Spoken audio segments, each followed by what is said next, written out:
This was the week where Trump left.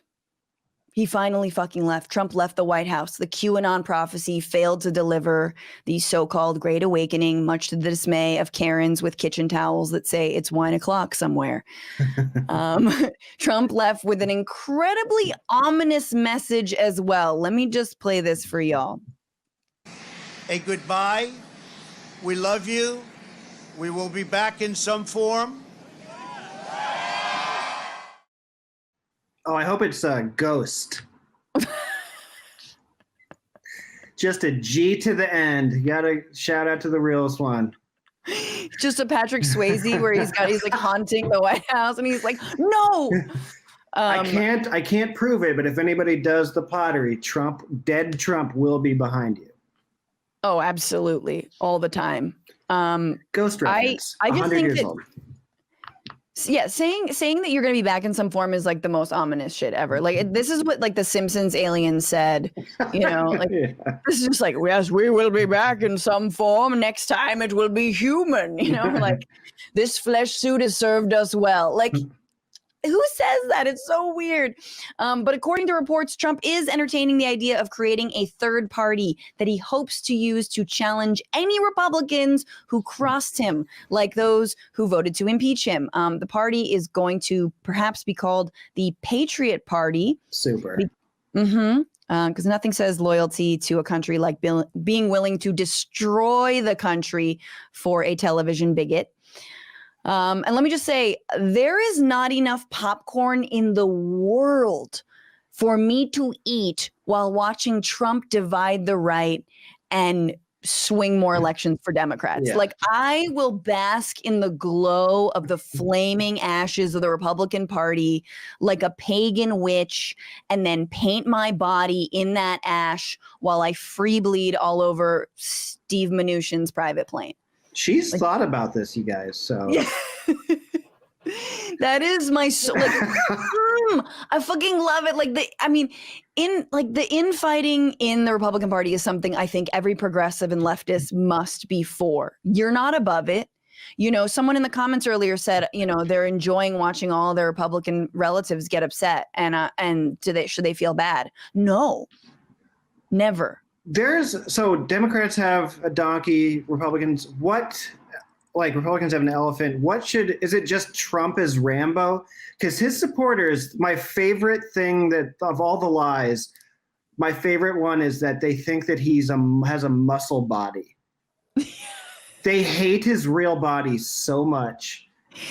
Right. Like why it's so funny though, also because whenever you call him fat or disgusting, you know, or morbidly obese or, you know, whatever, like a few hamburgers stacked on top of one another, it's always progressives in the left or like Democrats who are just like, oh my God, no body shame. Like, no, he forfeited the right to be free from body shaming. You did my show when we decided there was a meme someone showed where he looks like the front part of a minotaur.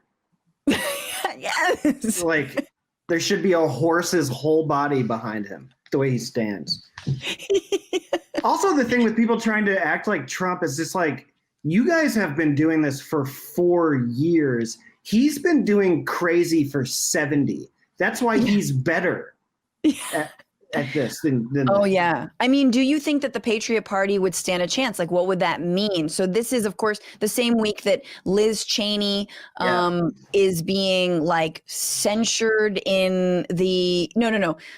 Who's the wife McCain?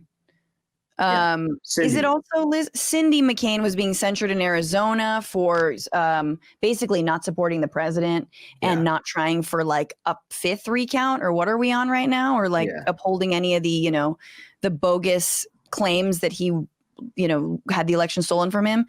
So there's a rift forming. But I mean, I don't know. There's some people who think, look, I mean, you've got Republican family members. I don't know, how did they vote this time around? And do you think they would vote for the Patriot Party, Mike? One Republican family member abstained from the presidency in Iowa, a swing state that went red. So no Patriot Party. And if you've lost Avis Bridenstine, you've lost the Midwest.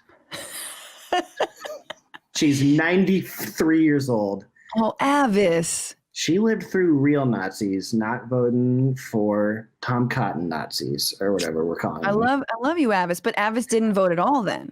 Is she in the chat? Avis? No. Yeah, she did not. She voted down ballot, but not for the presidency. So she couldn't bring herself to vote for Biden. Not quite there yet. Yeah, not quite there yet. I mean, and it wasn't because she was coming at him from the left either. So I don't know. She just can't vote with a D next to it. I don't know. No, I think that's a large part of it, which will be interesting when there's a P. It's like Patriot. You know, what do you do? We'll see. I'm excited for him to divide the party more and more. I'm excited for Ivanka to maybe run against Marco Rubio in Florida. That might happen. Super.